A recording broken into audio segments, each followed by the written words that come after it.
El Club de la Constitución se viste hoy de gala para recibir a don Manuel Aragón, al excelentísimo señor don Manuel Aragón Reyes, magistrado emérito del Tribunal Constitucional y catedrático emérito de Derecho Constitucional, académico número de la Real Academia de Jurisprudencia y Legislación, ex consejero del Consejo de Estado y socio de honor del Club de la Constitución, con el cual nos honramos. El tema, como pueden ver, es apasionante y de mucho calado, puesto que desde que en nuestro país está la presencia de algún grupo político que considera que lo que llaman el régimen de 1978 ha pasado a la historia, con lo difícil que es conseguir un consenso en aquella época y también ahora. No quiero pensar, porque no se puede hablar por una minoría, que es que el país haya cambiado. Yo creo que el país sigue creyendo en lo que creímos los de mi generación, que era el consenso, la paz y el evitar fundamentalmente el enfrentamiento entre hermanos, que en aquella época es lo que se preveía. El rey de España se ganó los galones suficientemente cuando abortó un golpe de Estado, el 23F, y demostró su lealtad a España, a la Constitución y al régimen democrático que nos habíamos dado los españoles. Tuvimos casi 40 años magníficos de tranquilidad, de paz, de progreso, de alternancia entre los dos grandes partidos políticos, pero bueno, nunca dura, como dicen en mi pueblo, nunca dura la alegría en la casa del pobre. Y como digo, hoy nos encontramos con una dinámica absurda de intentar enfrentar otra vez a los españoles, con una dinámica absurda de poner en tela de juicio lo que personas de gran madurez y sensatez consiguieron en el año 1978 y del cual nos sentimos todos legítimamente orgullosos. Y sobre todo, la carga fundamental ha sido contra la corona y especialmente contra nuestro rey Felipe VI, que yo creo que está dando una lección de ejemplaridad y con su intervención sobre todo de luchar por la unión de todos los españoles y por la unidad de España. Para hablarnos de este grave problema, tenemos aquí al excelentísimo señor don Manuel Aragón Reyes, para hablarnos del Estatuto Constitucional del Rey y de la improcederncia de una ley general sobre la corona. Para hacer la semblanza de nuestro conferenciante, va a tomar la palabra don José María Porra Ramírez, catedrático de Derecho Constitucional, al que nos da mucha alegría verlo aquí, porque ha sido un empeño del club y sobre todo de esta presidencia entrar en contacto con nuestros compañeros de la Cátedra de Derecho Constitucional al objeto de establecer unas relaciones profundas que creo que hasta ahora no se habían conseguido y que espero que con don José María podamos establecerlas. Sin más preámbulo, don José María Porra Ramírez tiene la palabra. Muchas gracias, señor presidente. Buenas tardes. Tengo el grato honor de presentarles a todos ustedes, acogiendo la amable invitación del Club de la Constitución, al profesor doctor don Manuel Aragón Reyes, distinguido maestro, colega y amigo a quien tantos vínculos me unen. No quisiera omitir un dato que muchas veces no se revela en relación a la muy conocida biografía, fácilmente consultable en Internet, y que constituye un prius ineludible. El profesor Aragón es cordobés de Benamejí, en plena subbética, natural por tanto del corazón de Andalucía, como pronto comprobarán, pues dichosamente, a pesar de tantos años en Madrid, no ha perdido una forma de hablar que nos es tan familiar y querida a todos. catedrático emérito de Derecho Constitucional en la Universidad Autónoma de Madrid, habiendo sido profesor en múltiples y muy reputadas universidades europeas e iberoamericanas. El profesor Aragón ha sido director del Centro de Estudios Constitucionales, consejero de Estado, por tanto, decano de la Facultad de Derecho de la Universidad Autónoma de Madrid, magistrado del Tribunal Constitucional, miembro de número de la Real Academia de Legislación y Jurisprudencia y director de la Revista Española de Derecho Constitucional. Posee una muy dilatada y rigurosa trayectoria intelectual y es autor de una producción científica verdaderamente extraordinaria, cuando no abrumadora. Si se hiciera un repaso fiel y exacto de ambas, difícilmente disfrutaríamos hoy de su palabra, que es a lo que hemos venido, a escucharlo. Baste solo con decir que el profesor Aragón es sin duda uno de los máximos representantes de la primera generación de constitucionalistas a quienes cupo la extraordinaria tarea y responsabilidad de interpretar la nueva norma fundamental, contribuyendo así decisivamente, no menos decisivamente que ese Tribunal Constitucional que tanto les debe y a quien tanto impulsaron, a la construcción y consolidación del Estado democrático de Derecho en España. Sus estudios sobre el concepto de Constitución, el principio democrático, las fuentes del derecho, los partidos políticos, la jurisdicción constitucional, la organización territorial del Estado, el control tanto político como jurisdiccional del poder, son de obligatoria consulta. Constituyen bien trabajos seminales y en todo caso fundamentales de teoría de la Constitución, bien desarrollos determinantes de sus instituciones. Como juez constitucional, el profesor Aragón es autor de 229 sentencias que, unidas a múltiples votos particulares, expresan en muchas ocasiones auténticos leading cases en la interpretación y aplicación jurisdiccional de la Constitución. Además, es maestro de un buen número de brillantes constitucionalistas de España, México, Argentina y Colombia, esencialmente. Entre las múltiples líneas de investigación que ha desarrollado el profesor Aragón, se encuentra el estudio de la variante monárquica de la forma parlamentaria de gobierno. Quien lo dice da fe de ello, pues redactó su tesis doctoral, cuyo tribunal evaluador presidió, hace ya 26 años, el propio profesor Aragón. Una tesis y luego un libro que tanto le deben en sus orientaciones fundamentales. Un maestro, expresión esta que tantas veces se usa a la ligera, pero que aquí reconoce lo que no es sino evidente y merecido, del que siempre en mi dedicación cotidiana al derecho constitucional he seguido y espero seguir aprendiendo.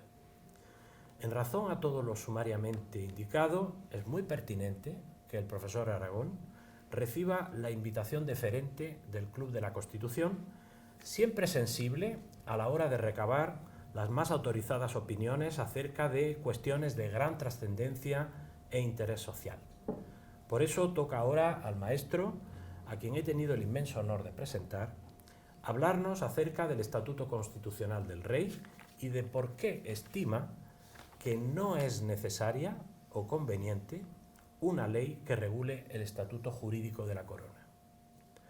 Muchas gracias por estar aquí, querido maestro, profesor Aragón. Pues muy bien, buenas noches a todos y muchas gracias, querido José María, por esa amable presentación, un poco exagerada de mis méritos, pero bueno, es que me tiene afecto y yo a él, y eso explica muchas cosas. Además fui el presidente de su tribunal de tesis hace ya 26 años.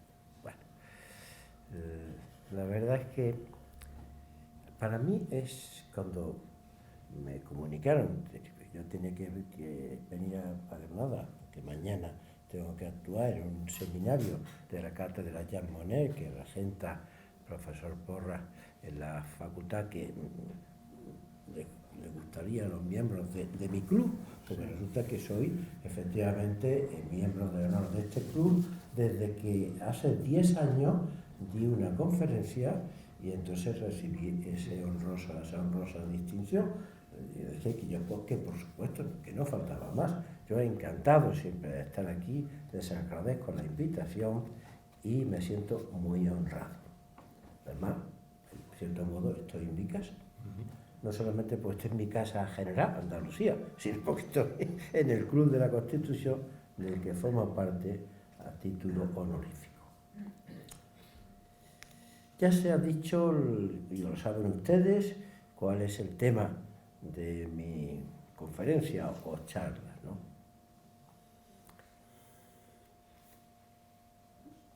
Debo comenzar, antes de entrar más adelante en el segundo asunto que va enunciado en el título, no ya la inoportunidad o la inconveniencia, la improcedencia jurídica, además de una ley de desarrollo del título segundo de la Constitución, pero antes de entrar ahí hay que decir algunas cosas sobre la corona y la monarquía parlamentaria, que como ya ha dicho el profesor Porras, pues desde hace muchísimos años.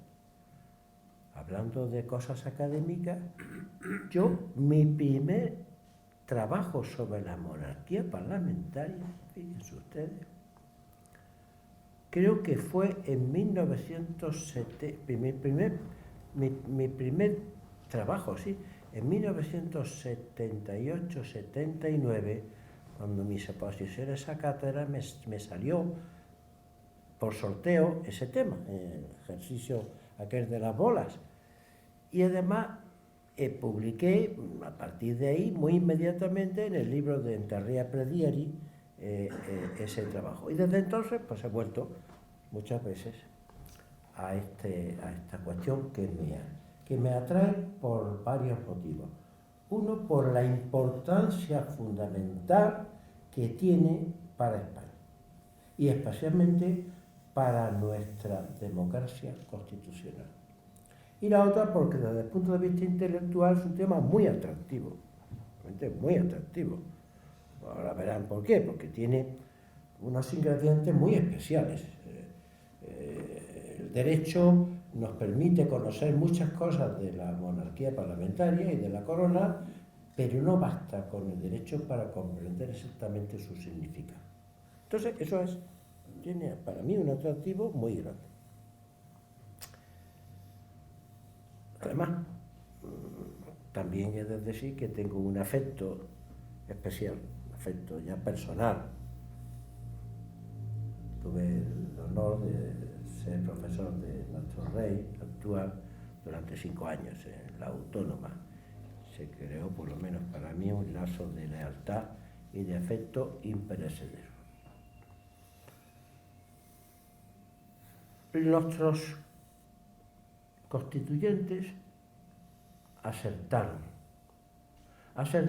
al conservar lo que ya existía en la transición, ¿sí? Al conservar para España la institución monárquica. Acertaron plenamente. Además, regularon bien la corona, el estatuto del rey, las facultades del rey. Creo que las regularon bien. Bien, puede haber, ahora me referiré, algo que se puede mejorar, pero en términos generales, acertaron. Mezclando nuestros antecedentes históricos con lo que hoy es la práctica común de las monarquías parlamentarias europeas, acertaron. Y acertaron porque, por un lado, la corona como institución tiene un valor muy especial para conservar y aumentar la legitimidad de nuestro sistema político. Me explico. La corona es capaz de añadir a la legitimidad racional propia de un Estado democrático, la voluntad popular, como es obvio, la legitimidad histórica que hace que se permita enlazar el pasado con el presente y este con el porvenir, asegurando no solamente la estabilidad de la forma estatal, sino también simbólicamente la estabilidad y permanencia de la propia nación. Realiza también unas funciones de integración territorial, social, política. No me estoy refiriendo ahora mismo a la monarquía parlamentaria, simplemente a la corona, a la monarquía, a seca. Porque son de extraordinaria importancia. Sí, obviamente, se desempeñan adecuadamente, como es propio, lo propio de cualquier institución.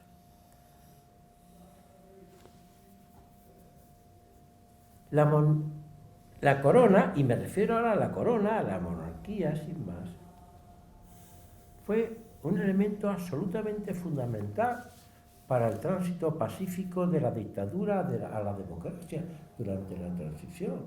No se hubiera logrado si no hubiéramos tenido, a mi juicio, esa institución ahí.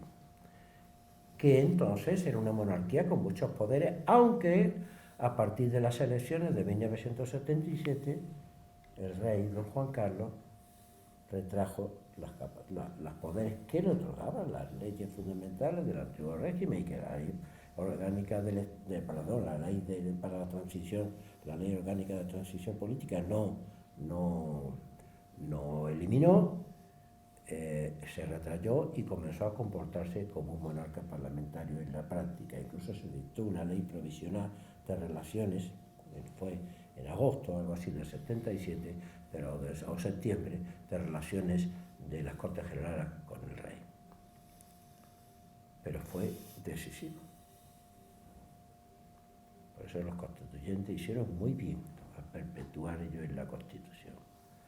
La corona también, sigo hablando de la corona, tiene una gran capacidad para dotar de relevancia y de especial intensidad a las relaciones internacionales de nuestro país y de cualquier país con monarquía.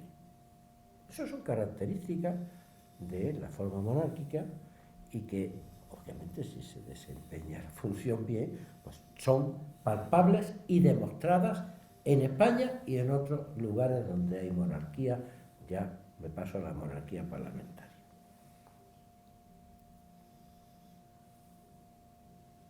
Pero voy a hacer otro apunte.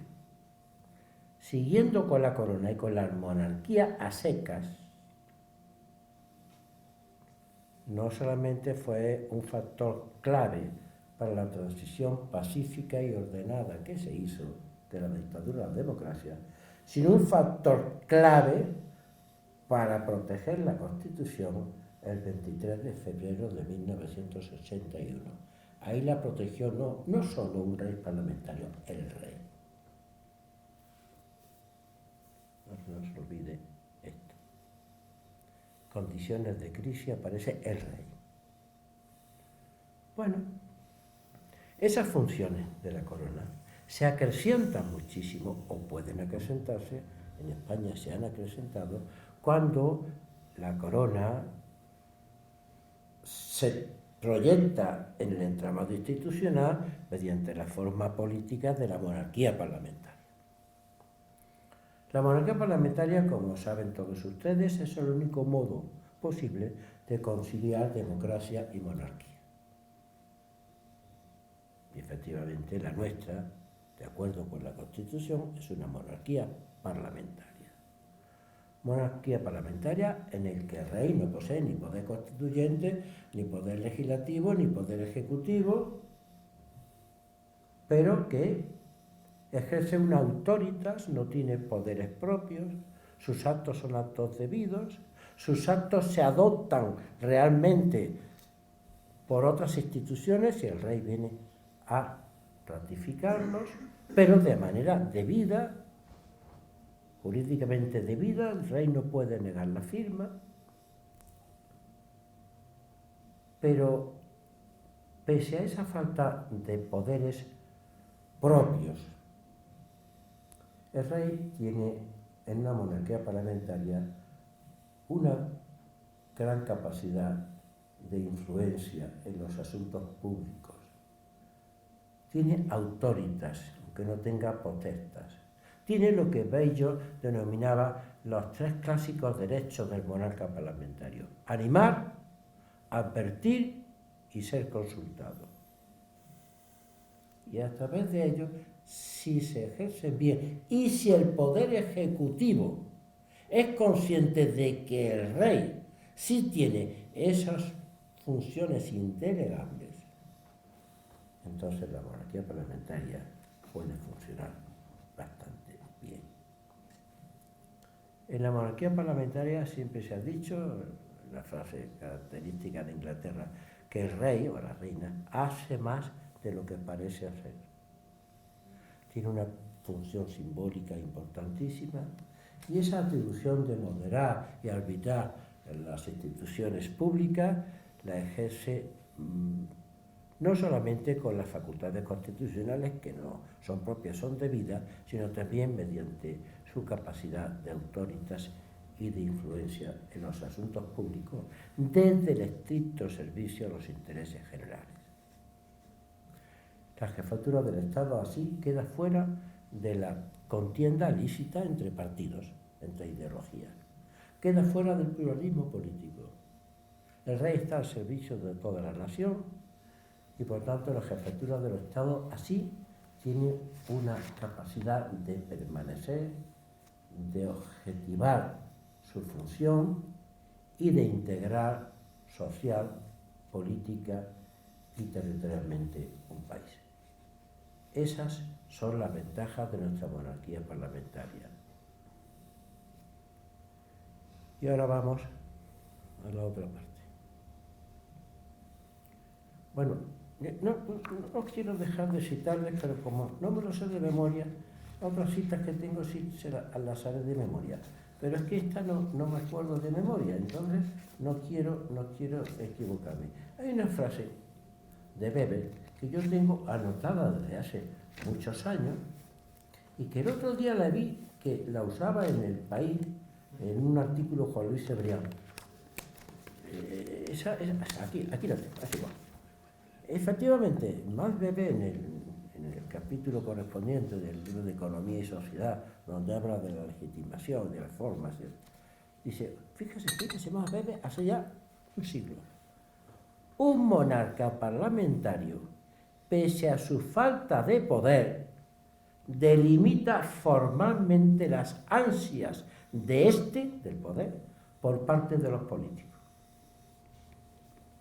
Deja fuera del juego político la importantísima función de ser un jefe del Estado sin poderes propios, pero con capacidades y autoridades y autoritas propias. Pues bien, hoy, efectivamente, desde hace tiempo, en España se han propuesto determinadas reformas respecto de la monarquía. Por un lado hay partidos o corrientes de opinión o políticos que estiman que habría que abolir la monarquía e implantar la república, en el lícito ejercicio de la libertad ideológica, por supuesto. Nada impide que se pueda proclamar ello. Lo que ocurre es que, si desde el punto de vista intelectual se puede discutir, para mí es indiscutible que es preferible en España la monarquía a la república, sin duda alguna, para mí. Pero bueno, puede respetarse otras ideas u otras tesis, incluso constitucionales distintas.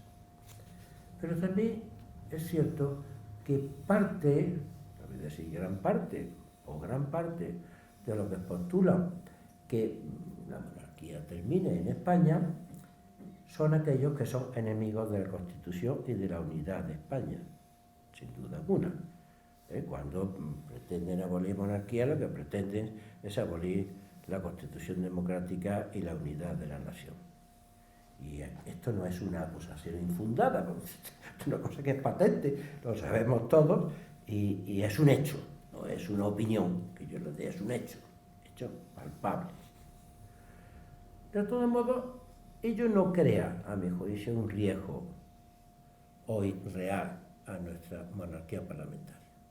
La confianza de los ciudadanos en nuestro rey actual, en la monarquía parlamentaria como institución, de las más altas respecto de cualquier otra institución, y eso no es un riesgo sociológico que hoy nos preocupe, por lo menos a mí.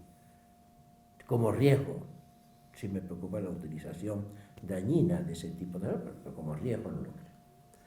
Hay, en cambio, determinadas propuestas que lo que pretenden, en uso de la crítica jurídica y constitucional legítima, lo que pretenden es modificar algunos aspectos de la regulación de la corona.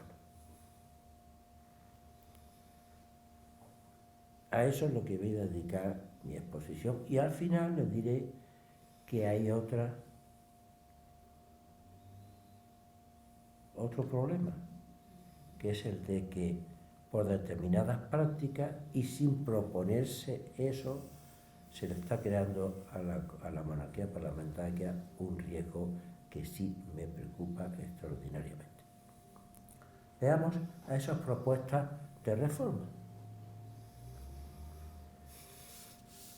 Porque ya he dicho que a mí la desaparición de la monarquía parlamentaria, que tendría que ser por la vía del 168, no hay ni política ni socialmente posibilidades de que ello triunfe por ahora, de ninguna manera. Pero sí hay algunas propuestas de reforma. Una, que ya es vieja, era de eliminar la preferencia del varón sobre la mujer cuando coinciden en el mismo grado del orden sucesorio. Esto desde hace mucho tiempo se viene diciendo, aunque a veces con ignorancia evidente, porque a veces se ha dicho que es un precepto constitucional inconstitucional, una aberración absoluta. La propia norma general, Constitución, que establece el artículo 14, el principio de igualdad general, establece a su vez la excepción en el 57. Está llena. Todos los juristas sabemos que la norma general puede establecer la excepción. Lo que se requiere es que las excepciones a la norma general sean expresas. ¿Está? No hay inconstitucionalidad dentro de la Constitución. Es una excepción perfectamente establecida por la Constitución. Pero sí es cierto que, vamos a llamarle, la cultura social, política de nuestra época no admite fácilmente este tipo de discriminación, ¿cierto? Y que en consecuencia es para mí la única reforma que habría que hacer sobre la monarquía en la Constitución. Para mí, si un día hubiera una reforma constitucional donde no fuera solo esto, no se puede someter la monarquía a referéndum así como una sola cosa, y sobre todo con una situación de consenso y paz social suficiente, pues se debería quizá, o es conveniente que se eliminase y desapareciera. Ese no quedará más que en el mismo orden la primogenitura mayor de edad. Que es una diferenciación también, porque las diferencias de edad son diferenciaciones, pero es que es una diferenciación, diríamos, más asentada, más natural desde el punto de vista y sobre todo más segura, porque si dice el Benjamín nunca se sabe si tiene un hijo, al final de su vida aparece un hijo. Bueno, por tanto, la primogenitura, pues no en vano, ha sido el orden habitual cuando los patrimonios inseparables pues tenían que heredarse, porque la corona es común, no se puede dividir, como cualquier patrimonio inseparable. Pero bueno, eso no corre ninguna urgencia. La naturaleza, por fortuna, nos lo ha dado resuelto en nuestro momento actual. El rey tiene solo 2 hijas. Ha tenido un hijo varón, por lo tanto, ahí no tenemos ningún problema. O sea, que no se nos ocurra a nadie querer ahora realizar una reforma constitucional para resolver un problema que no existe. No. Esas cosas la reforma de la Constitución son cosas muy serias. Por tanto, hay otra reforma, pero de forma concreta, que sí se ha articulado por políticos, alguna corriente de opinión, e incluso hubo ni siquiera un proyecto, pero sí una predisposición gubernamental a estudiar la posibilidad de una ley, la posibilidad de restringir la inviolabilidad del rey. Esto se ha desatado mucho con motivo del triste final, ¿no?, de nuestro rey Juan Carlos, que por otra parte tantos servicios prestó a España, ¿no? Pero en fin, al final cayó. Me referiré ahora después a eso. Entonces, las propuestas son varias. Una, que se desaparezca la inviolabilidad. Claro, quienes formulan esas propuestas no saben derecho, simplemente, pues, parece muy bien. Cada uno puede, la ignorancia pues, no es inconstitucional, pero ni la estupidez tampoco. Pero en derecho sabemos que eso no se puede hacer, porque se desnaturalizaría por completo la institución.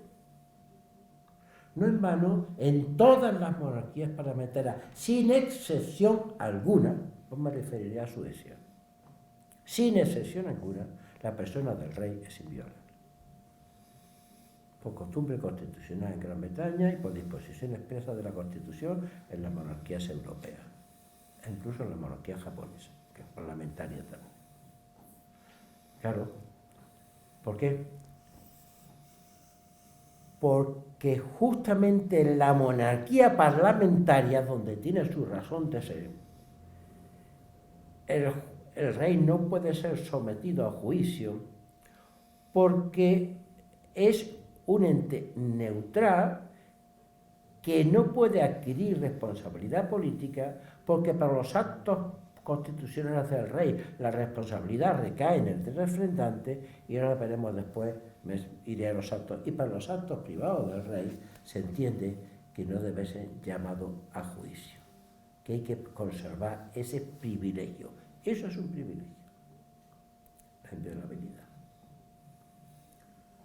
Por tanto, en primer lugar, tendría que hacerse por reforma del título segundo de la Constitución, que dice la persona del rey es inviolable, no hay otra solución, habría que reformarla por el 168. Yo creo que esa sería una reforma teóricamente inasumible,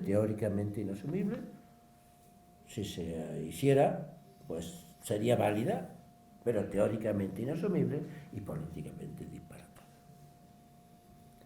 Pero hay una variante, que es no eliminar la inviolabilidad para los actos públicos, constitucionales, ¿no?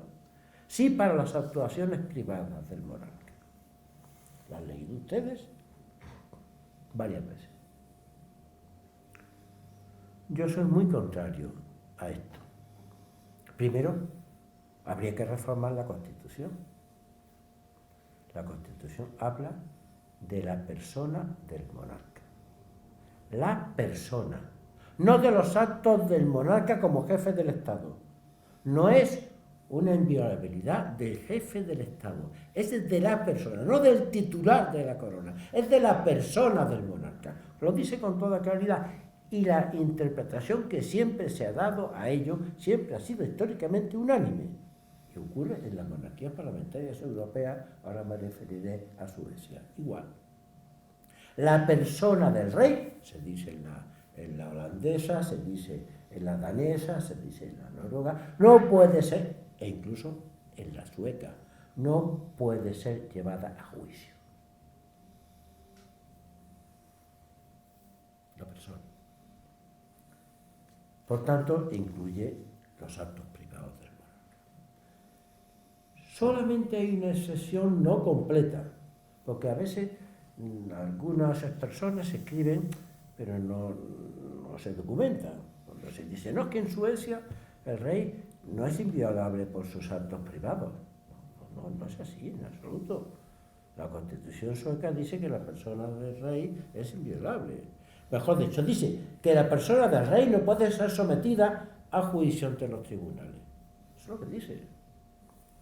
Lo que ocurre es que la doctrina se divide en la interpretación de ese precepto allí. Para unos, la minoría de los autores, tal como está redactado el precepto, que es el rey no puede ser sometido a juicio. Podría interpretarse, no se dice la persona del rey, podría interpretarse que no puede ser sometido a juicio por sus actos como rey, no por sus actos como hombre, en fin, acudiendo a la teoría de la teología medieval de los dos cuerpos del rey, ¿no? Pero la mayoría de la doctrina dice que no, que sí podría responder en juicio ante los tribunales solo por sus actos privados si previamente hubiera abdicado. Así es. Ese es el estatus doctrinal hoy en Suecia, no lo que algunos articulistas o incluso algunos profesores dicen. Por tanto, creo que sería sumamente inconveniente que acudiendo necesariamente a las reformas de la Constitución no se le puede extraer de nuestros términos la persona del rey es inviolable, que esa persona sí es violable cuando se comporta privadamente. No, habría que modificar la Constitución por la vía del 168 y sería para mí realmente un inconveniente considerable, porque se puede desvirtuar a nuestra monarquía y puede ser un problema bastante considerable para la estabilidad de nuestra monarquía parlamentaria. Ahora bien,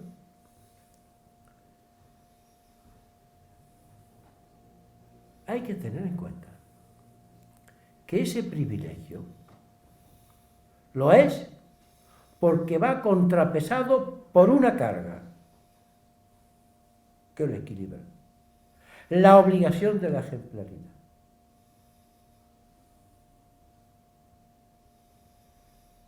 Y cuando hay falta esa ejemplaridad, la obligación de abdicar.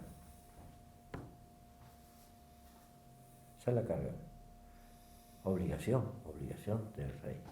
Obligación de ejemplaridad. Usted me dirá, bueno, obligación. Las obligaciones en derecho es porque tienen capacidad de ser coactivamente impulsadas ante los tribunales. Claro.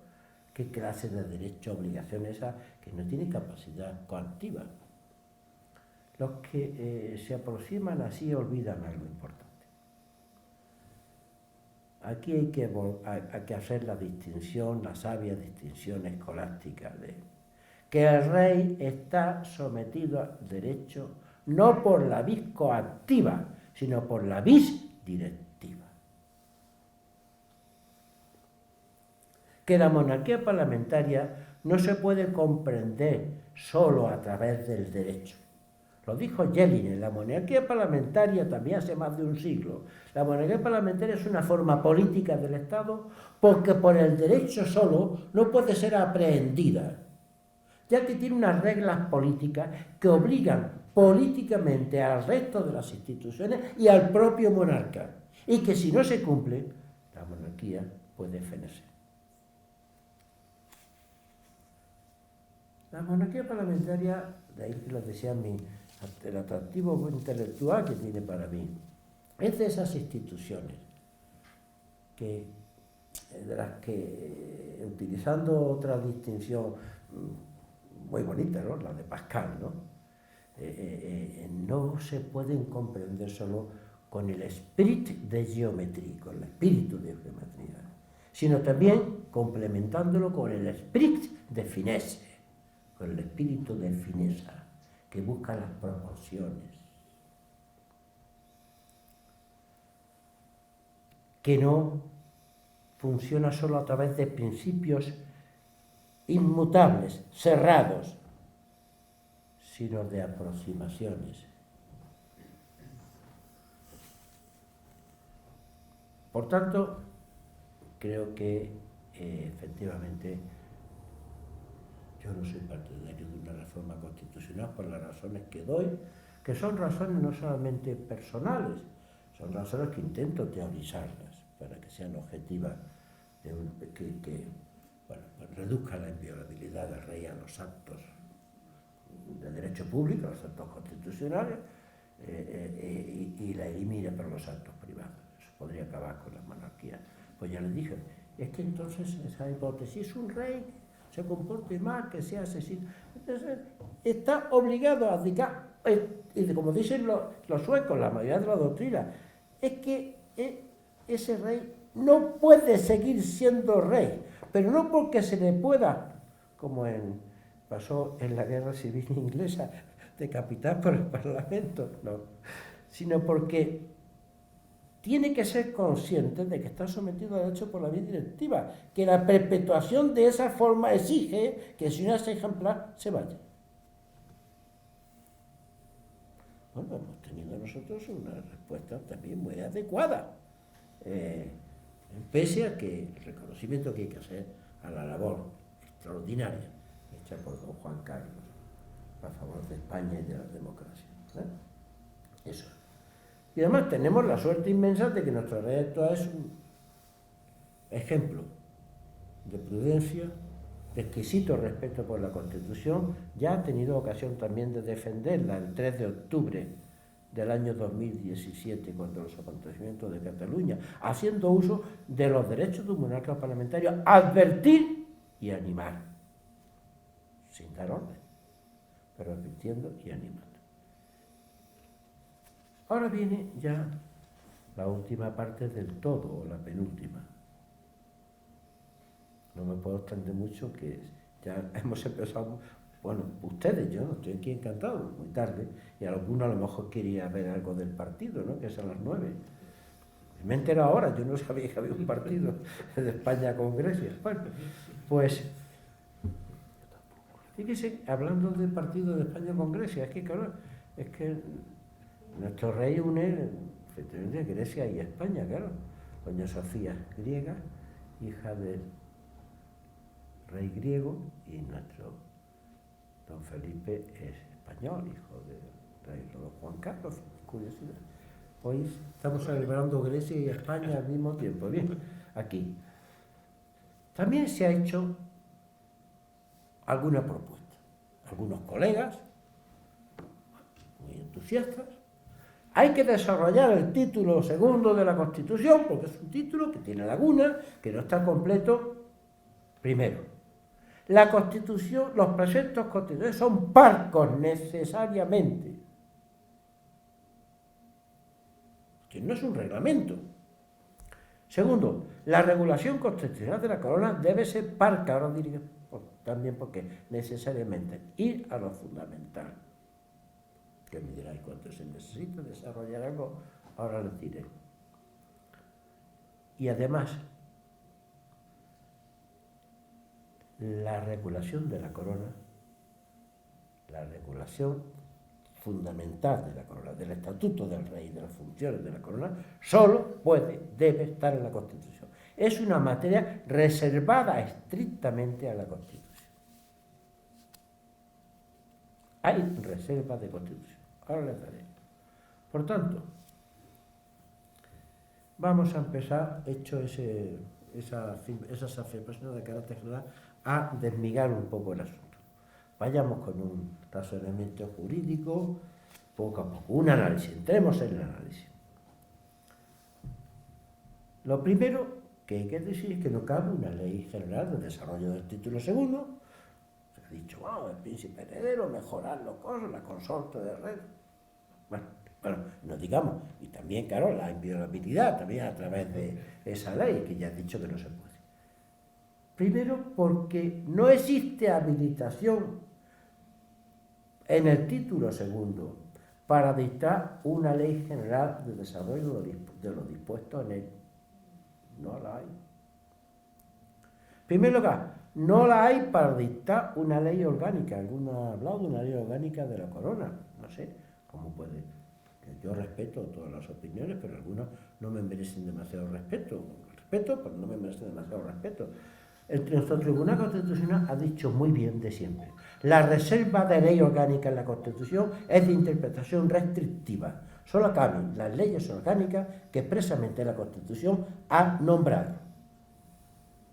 Está muy bien, ¿eh? Eso es doctrina reiterada, porque como la ley orgánica eleva a la mayoría absoluta, respecto de la mayoría más democrática, la simple, la interpretación tiene que ser restrictiva, porque la BLIN tiene un blindaje especial. En el título segundo no hay ninguna habilitación por una ley orgánica de desarrollo. La única ley orgánica allí prevista, que es la ley orgánica para resolver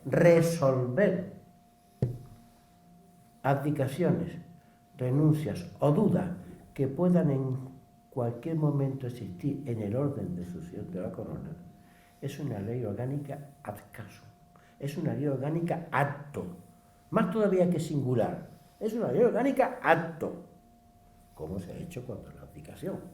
Y esa es la interpretación correcta de ese precepto, no una ley de desarrollo. Es una ley orgánica acto porque es una ley que viene a manifestar la voluntad de la Cámara en un acto concreto de las Cortes Generales, en un acto concreto, que es una concreta abdicación, una concreta renuncia que necesita de ese refrendo también de la Cámara, en ese momento, en esa ley concreta, acto, o la resolución de una duda que en un momento se diera en el orden sucesorio, pero no una ley con efectos generales. No una ley con efectos generales. Segundo, porque no se puede apelar al principio de la universalidad de la potestad legislativa parlamentaria. Como no tenemos reservas de reglamento, pues entonces, pues el legislador, pues ya está, esto pues puede hacer una ley de lo que quiera. Si no cabe ley orgánica, pues una ley ordinaria. Entonces, claro, la hipótesis es absurda. Si ni siquiera cabe una ley orgánica que se requiere de mayoría absoluta en el Congreso, ¿cómo va a caber una ley ordinaria que requiere solo de mayoría simple? Ahora verán que hay razones todavía más sólidas.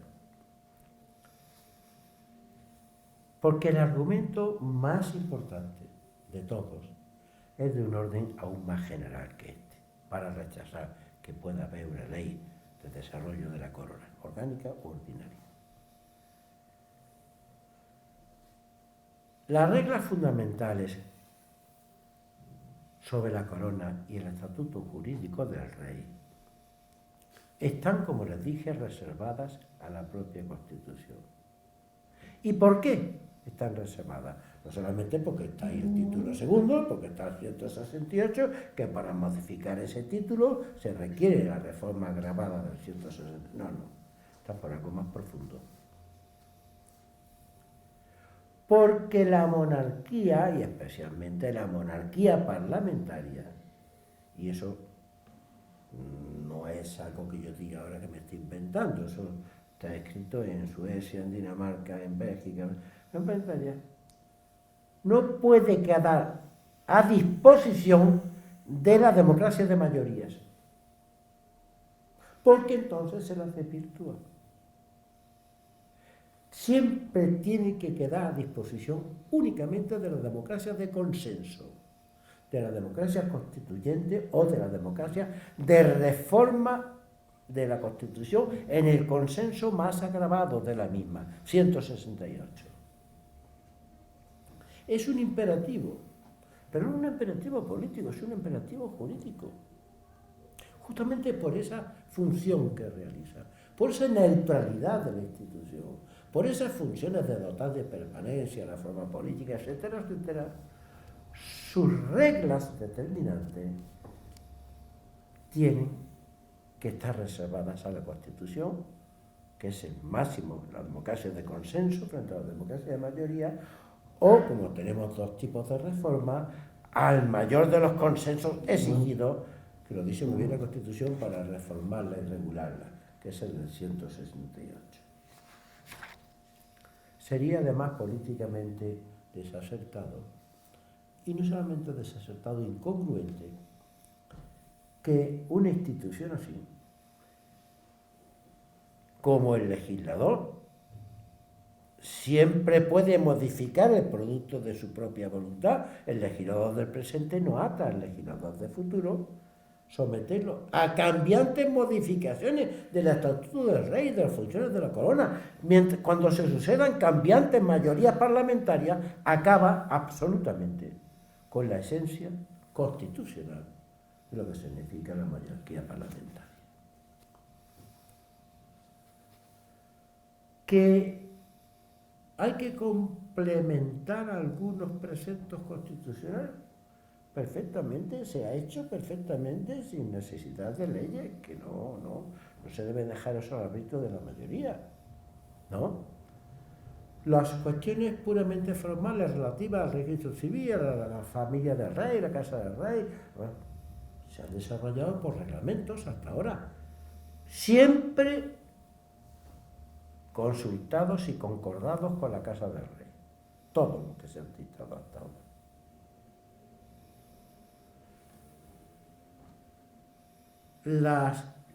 El orden interno de la Casa del Rey se regula por normas de la propia Casa, que no tienen la publicidad del boletín oficial del Estado, pero sí la publicidad que la Casa Real dota a esas órdenes, porque están abiertas permanentemente en la web de la Casa Real y gozan de publicidad. Todos las pueden conocer. Y así, cuando dijo nuestro rey, una monarquía, vengo a ofrecer una monarquía renovada para unos tiempos nuevos, esa frase que nunca la olvidaré, pues se cometió y todavía se está en fase de cometer más. Las cosas se hacen con prudencia, unas reformas extraordinarias que dotan de transparencia, control de gastos, control de todo tipo a los asuntos del rey, hechos todos a través de la Casa del Rey. Finanzas, todos los reyes, la Casa del Rey. Es una institución importante que está muy bien prevista en España y que funciona muy bien. Y por último, la costumbre.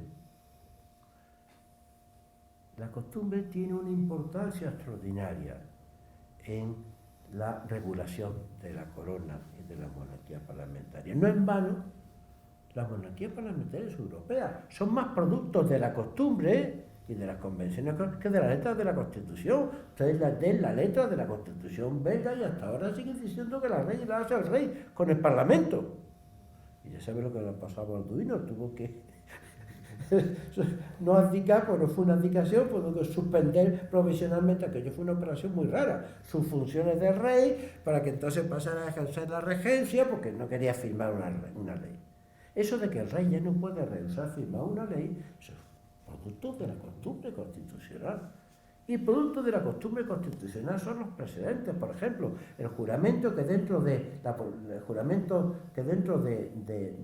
2 años, en octubre el 16 de octubre de 2023, ha de prestar nuestra princesa de Asturias, la princesa heredera, doña Leonor, debe seguir ya el precedente fijado cuando lo prestó su padre, siendo príncipe heredero, al cumplir los 18 años de edad, la mayoría de edad. Después, no me acordaré, fue en 2006, bueno. Y entonces, esos precedentes, que además se hizo muy bien, aquello, entonces era presidente del Congreso Gregorio Pérez Barba, ello se hizo muy bien, y entonces esos son los precedentes que sirven muchísimo para ese tipo de regulaciones de la corona. Seguir sus propios precedentes. Hombre, los reglamentos de las cámaras también, respecto de actos que se realizan por el rey en el Parlamento, físicamente, ese juramento, las dos cámaras se reúnen en sesión solemne constituida las dos en el Congreso de los Diputados.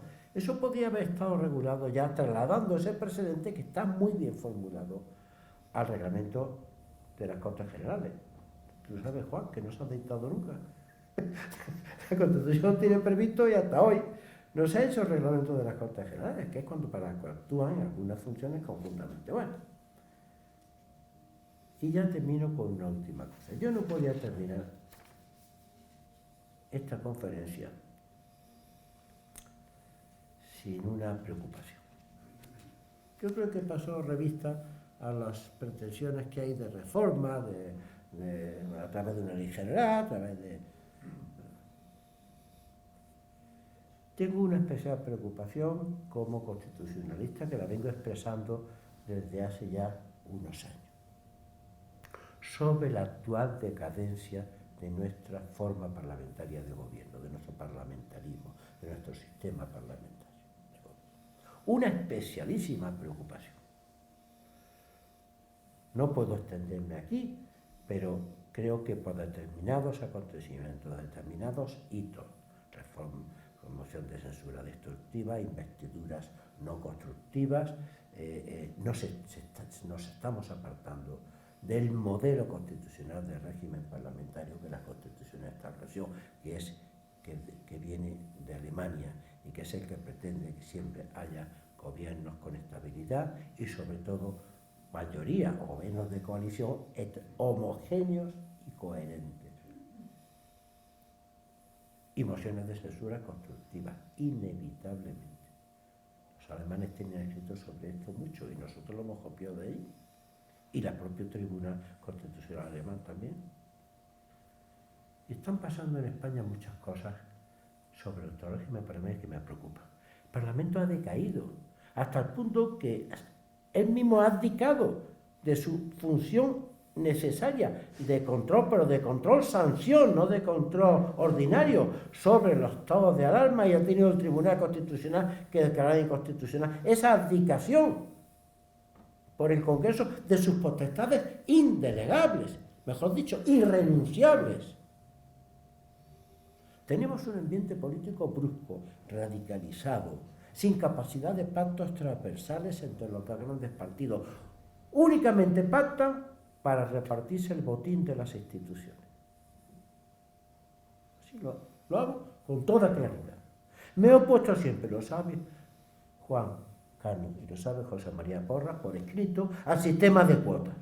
Es perverso. Creo que es un sistema que va contra el espíritu de la Constitución, sino contra una interpretación adecuada de su letra, pero sobre todo contra el espíritu. Eso. Todo eso. Un lenguaje, la utilización de la propaganda constante en lugar de... que afecta no solamente al gobierno, afecta también al principal partido de la oposición. Eso está deteriorando de una manera muy grave nuestro parlamentarismo. Y mi preocupación no viene solamente porque el deterioro de nuestro parlamentarismo es al mismo tiempo un deterioro de nuestra democracia constitucional. Mi preocupación tiene porque monarquía parlamentaria es la unión inevitable de una forma parlamentarismo y de otra monarquía. Nuestra monarquía no puede ser más que parlamentaria. Es decir, nuestra monarquía solamente puede existir en un sistema parlamentario de gobierno. Obviamente no en un sistema presidencialista. Y algunos intentos de presidencialismo va habiendo como corruptela a lo que debe ser nuestro régimen parlamentario. Tratame de que eso es un sistema. Si uno de los dos elementos, monarquía o parlamentarismo, es defectuoso, el sistema se cae en su conjunto. El defecto que en determinado momento hubo en una de las partes, en uno de los elementos, monarquía, se subsanó perfectamente. Y utilizando la fórmula sueca, una vez que ha abdicado el rey, responde de sus actos privados realizados con posterioridad a la abdicación. Claro, sin ningún problema, privilegio de fuero, como es normal, hasta más que lo tuvieron los diputados, no haya tenido el anterior jefe del Estado. Pero los fallos en el sistema parlamentario, cuando no estamos teniendo fallos en nuestra monarquía parlamentaria actual, que es ejemplar, pueden dar al traste con la institución. Porque son dos patas. Guía y parlamentarismo. Y claro, si cae la monarquía parlamentaria, no solamente cae la Constitución, cae, estoy seguro, la unidad de la nación. Esa es mi preocupación y lo que yo hoy quería decirles, y ustedes me han aguantado más tiempo del necesario. Muchísimas gracias.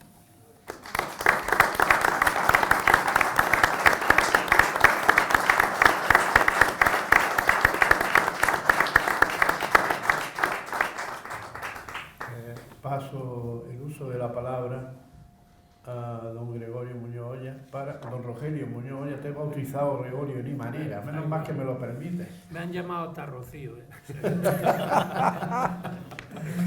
Para que modere este debate y abra el turno de preguntas. Muchas gracias. Muchas gracias, señor presidente. En primer lugar, como no puede ser de otra palabra, dar mil gracias al profesor Aragón por su exposición brillante, por su atinada exposición y sobre todo por el planteamiento que ha hecho de un sinfín de cuestiones que en unos casos la expone de forma muy clara y en otros pues abre un poco las disquisiciones doctrinales acerca de algunas cuestiones.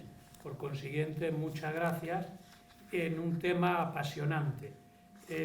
Tenemos hasta las 9:15, porque es la hora que creo que podemos estar en el colegio, y yo, sin más, pues abro el turno de intervenciones. En primer lugar, que me permita el profesor Porras, porque le voy a dar a él la palabra, por si tiene que hacer alguna precisión, sobre todo porque él, aparte de ser discípulo aventajado sabe mucho de la monarquía. Por eso, y ha porque escrito el profesor cosas Porras también ha escrito mucho sobre la monarquía. Asimismo, quisiera dar igualmente las gracias a los profesores de Constitucional que están por aquí, que yo haya visto, que son el profesor Agustín Ruiz Robledo, que también sabe bastante de esto y que incluso en el artículo al que ha hecho el profesor Aragón Reyes aparece mencionado el profesor Agustín Ruiz Robledo, a don Juan Cano Bueso, nuestro presidente tantos años del Consejo Consultivo de Andalucía, y a don José Sánchez, que está, a mi amigo Pepe Sánchez, permíteme así, que se encuentra entre nosotros. Con lo cual yo, a partir de dichas estas palabras, pues me abro el turno de palabra, y si José María quiere decir algo al respecto, o abrimos el turno y tiene la palabra. Yo creo que es más interesante que hable el público, que hablemos los académicos. llamados académicos, y que le trasladen al profesor Aragón sus dudas, sus cuitas al respecto. María.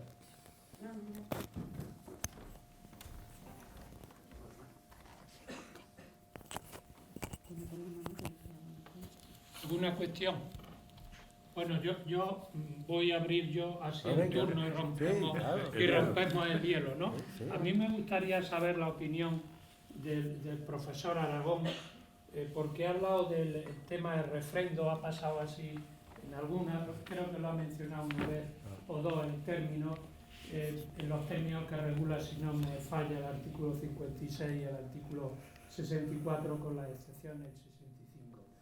Lo que me gustaría es preguntarle una pregunta muy directa. ¿Qué opina sobre la oposición del gobierno, porque fue una oposición abierta del gobierno, alegando la institución del refrendo, a que el rey no asistiera a la toma de posesión a la entrega de despacho de la promoción, no voy a decir la promoción porque fallaría, de jueces en la Escuela Judicial en Barcelona. Sí, yo le contesto porque puedo hacerlo, tengo opinión sobre eso. El gobierno incumplió ahí su obligación de lealtad al jefe del Estado, al rey. Antes me referí un poco de que forma parte de la monarquía parlamentaria una colaboración constante, lo dije en otros términos, del gobierno con el monarca. Del monarca con el gobierno animándole, advirtiéndole, siendo consultado. Del gobierno con el monarca respetando un ámbito propio, simbólico y funcional de actuación que tiene. Es cierto que el gobierno puede aconsejar al monarca también. Es cierto que el gobierno puede evitar que el monarca, por ignorancia, cometiera alguna actuación que no estuviera muy en consonancia con la Constitución. Es obligación del presidente del gobierno advertir a la monarquía, no, señor. Pero lo que no puede es, en un acto simbólico que se venía desarrollando y que el rey había anunciado su aceptación, es una absoluta deslealtad que rompe las reglas políticas. Y el problema es que la monarquía parlamentaria, lo dijo Jelinek, no solamente se articula mediante el cumplimiento del derecho, sino de unas reglas políticas que el Poder Ejecutivo, el propio monarca, debe de obedecer. Ahí incumplió esas reglas el Poder Ejecutivo. Clarísimo, de acuerdo totalmente. Claro, por supuesto. ¿Alguna cuestión más? Sí, No pregunta. Nuestro presidente tiene...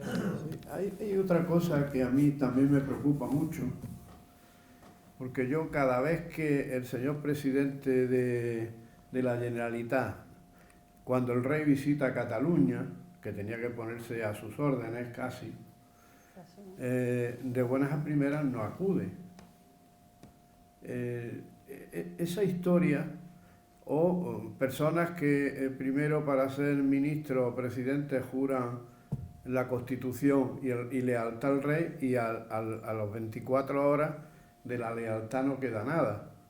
Entonces, la pregunta mía, ¿no debería haber un estatuto, una ley, una norma, un reglamento que defendiera al rey, porque ahora mismo parece que hay que defenderlo, y sobre todo que obligara a las instituciones y a los representantes de las instituciones, y en definitiva los presidentes autonómicos son España en ese momento, a asistir no solamente al rey cuando va, sino cuando tienen que venir en determinados actos, como puede ser el Día de la Hispanidad, que siempre es posible que alguien por algún motivo, por enfermedad, no vaya, pero que continuamente tanto el representante vasco como el representante catalán no venga. Entiendo que además de hacerle un feo en este caso a la nación, le está haciendo un feo también a su majestad el rey. Bueno, esto tiene una respuesta con dos planos.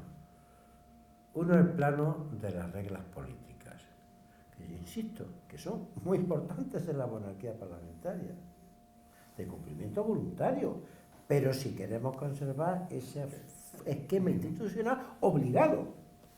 Esa es el esprit de finesse, ¿no? Bueno, pues obviamente eso es una deslealtad constitucional, una deslealtad institucional, obviamente sin ninguna duda, sin ninguna duda. Ahora, paso adelante. ¿Podría remediarse a través del derecho? Es difícil, pero quizás, pero no a través de ninguna norma referida al rey. No.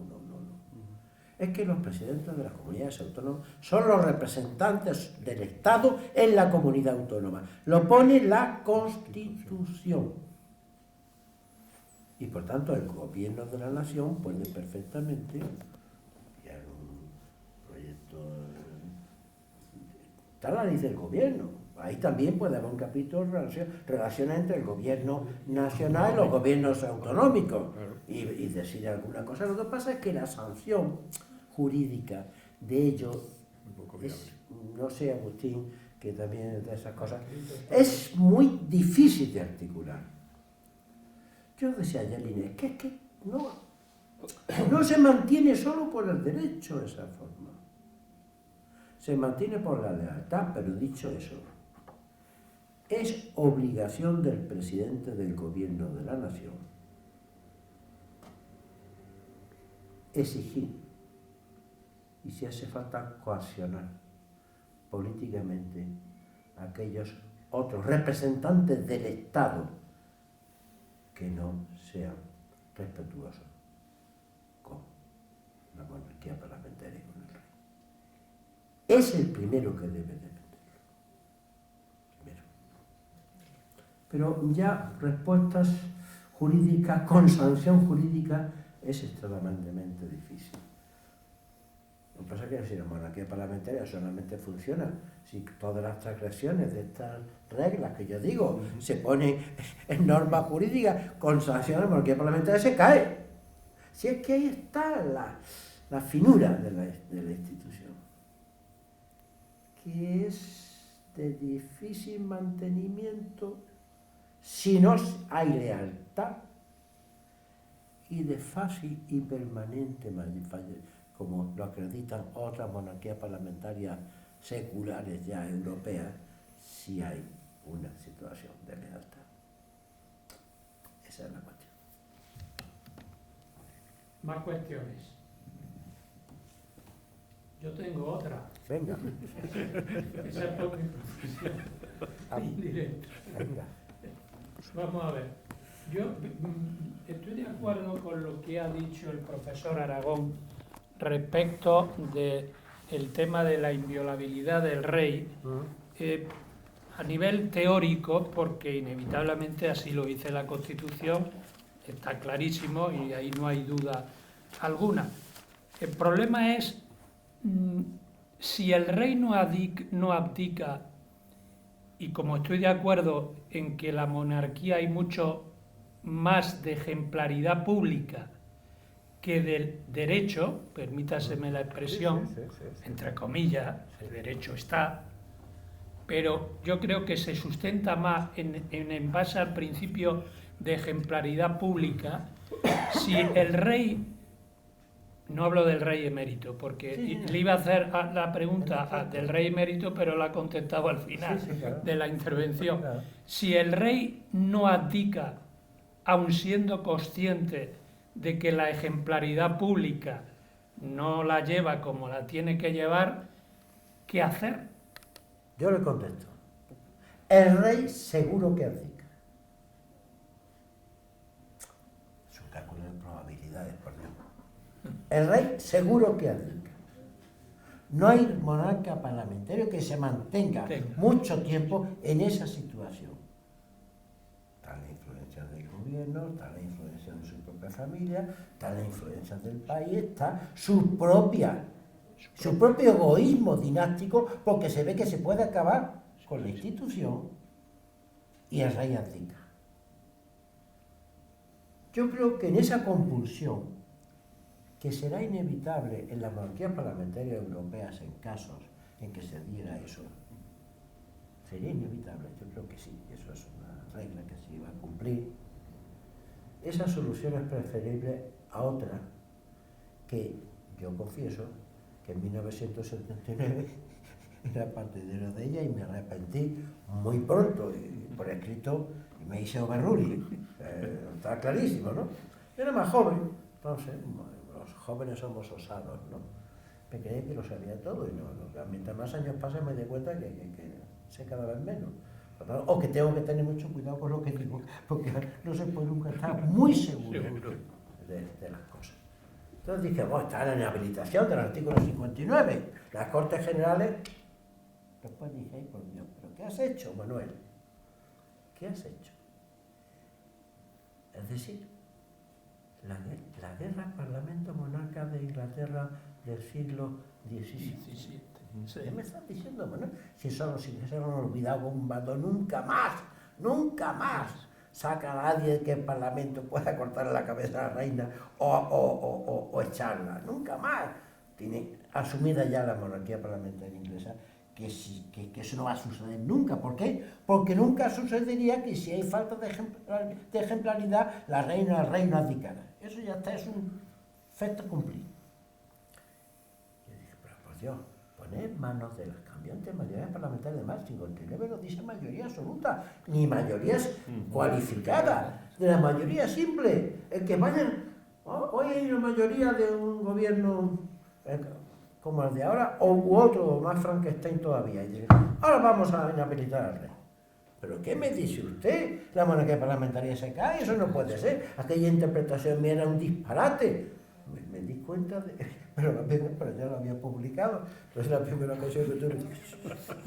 Estos son inhabilitaciones por razones puramente físicas de enfermedades, donde hay efectivamente, una comprobación objetiva, tipos médicos que determina que ha perdido la cabeza, que está a terminar, pero por tanto, no. Con el derecho ahí no nos metamos en el derecho ahí. Ahí nos metemos en otra cosa, en la vid directiva. En la vid directiva, que está sujeto el monarca al derecho. Ya verás cómo aplica. Bien, y luego, si vuelve a ocurrir, Juan, tiene la palabra. Sí. En primer lugar, mi felicitación por la lección magistral que nos acaba de explicar. Y a continuación, quería preguntarle, ¿existe actualmente alguna fórmula o puede existir en el futuro para que no puedan actuar los políticos de turno en la manipulación del Poder Judicial y la manipulación de la Constitución española? Hombre, los jueces tienen garantizada su independencia a la hora de dictar sentencia. Si alguien pretende coaccionarlo, está el Código Penal ahí a disposición de cualquiera, ¿sí? Y del propio juez para defenderse. Pues claro. O sea que eso no...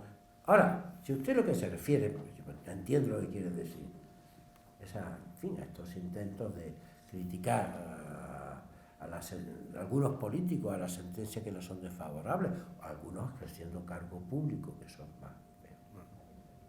Eso es peor. Pues mire usted, hay una solución que el derecho tiene establecida. Un ministro que hace eso, el presidente debe cesarlo de inmediato. Bueno, así de sencillo. Sé que ese es el régimen parlamentario. Así de sencillo. Y aquí es así de sencillo. Ahora, otra cosa es el afán que no viene de ahora, que en España han tenido los partidos por adueñarse de instituciones distintas del Parlamento y del Ejecutivo. Desde las cajas de ahorro en su tiempo hasta el Tribunal Constitucional, si lo pretenden, no lo han conseguido hasta ahora, pienso yo. Bueno, yo he estado allí, me conozco en la casa, pero, en fin, los repartos por cuota, eso es algo que hay que remediar. Y también hay que remediar, yo creo, el modo de elección de los miembros del Consejo General del Poder Judicial. Yo soy crítico de la sentencia del Tribunal Constitucional que validó la ley del 85, porque ya el tribunal tenía una papeleta difícil desde el punto de vista de la interpretación y la aplicación de la Constitución. Es cierto que el precepto correspondiente nos dice, es decir, entre jueces y tribunales nos dice quién, pero todos sabemos que se puede desprender de una imprecisión textual una interpretación objetiva, yendo a los antecedentes parlamentarios.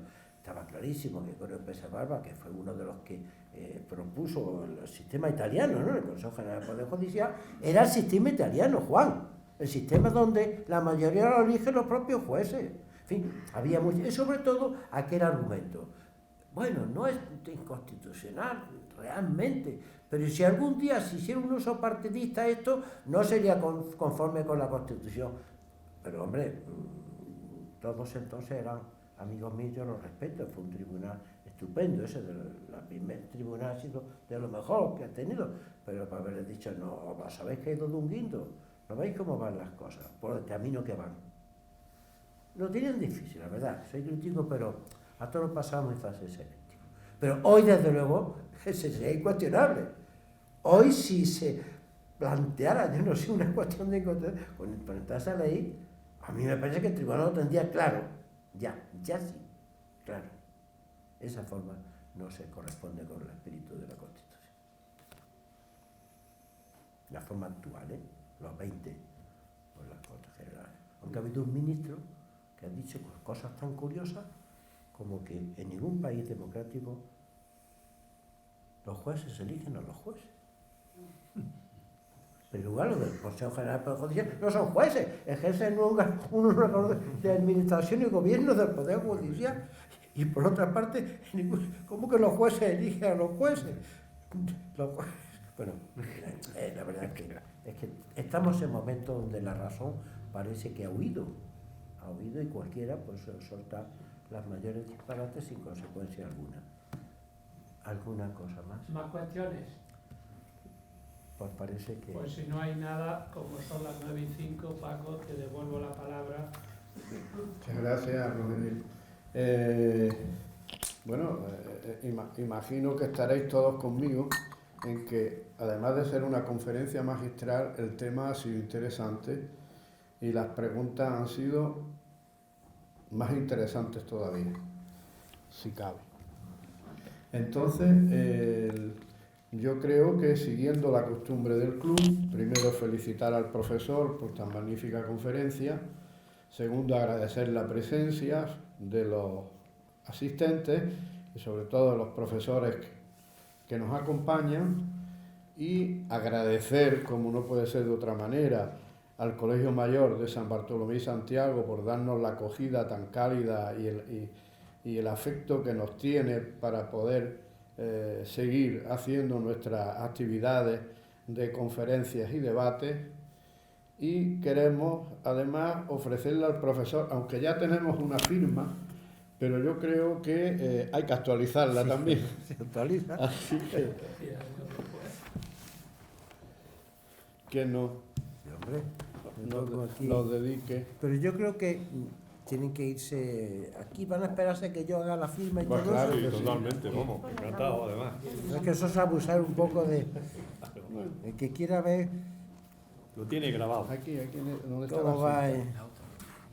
Aquí, Aquí donde tiene la aquí, cinta. sí, pues está la cinta.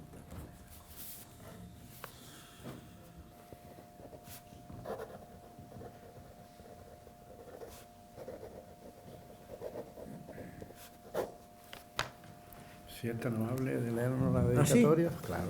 Bueno, pues estas cosas improvisadas a lo Ya mejor que no salen bien. Con mi agradecimiento por la invitación a pronunciar la conferencia de hoy y con mi satisfacción por estar otra vez en este ejemplar Club de la Constitución, del que me honro en ser socio de honor desde hace 10 años. Así es que, otra vez, gracias a todos y que se cumpla el ejemplo de instituciones de esta naturaleza, dedicadas a fomentar el espíritu constitucional, algo que hoy tanta falta nos hace. Muy bien.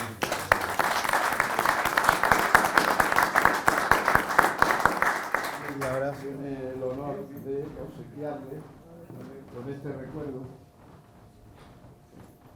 donde además de... yo creo que se puede sacar. Sácalo. Ahí. Sí, Un regalo de peso. Donde el símbolo más importante de Granada, que es su Alhambra, y dentro de su Alhambra el patio de los Leones. Muchísimas gracias, muy bonito. Para que lo ponga en el mejor sitio que tenga de su... Seguro Eso de espalda. seguro que tiene sitio para poner. Sí, pero bueno,